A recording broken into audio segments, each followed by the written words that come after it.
اسی طرح ہم نے تم سے پہلے کسی بستی میں کوئی خبردار کرنے والا نہیں بھیجا، مگر وہاں کے خوشحال لوگوں نے کہا کہ ہم نے اپنے باپ دادا کو ایک راہ پر پایا ہے اور ہم قدم بقدم انہی کے پیچھے چلتے ہیں۔ پیغمبر نے کہا، اگرچہ میں تمہارے پاس ایسا دین لایا ہوں کہ جس رستے پر تم نے اپنے باپ دادا کو پایا وہ اس سے کہیں زیادہ سیدھا رستہ دکھاتا ہو، تو کہنے لگے کہ جو دین تم دے کر بھیجے گئے ہو ہم اس کو نہیں ماننے کے۔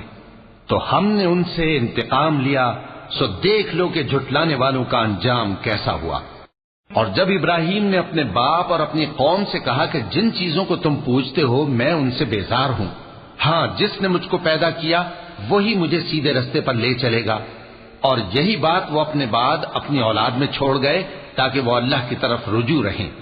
بات یہ ہے کہ میں ان کفار کو اور ان کے باپ دادا کو مال و متاع دیتا رہا یہاں تک کہ ان کے پاس حق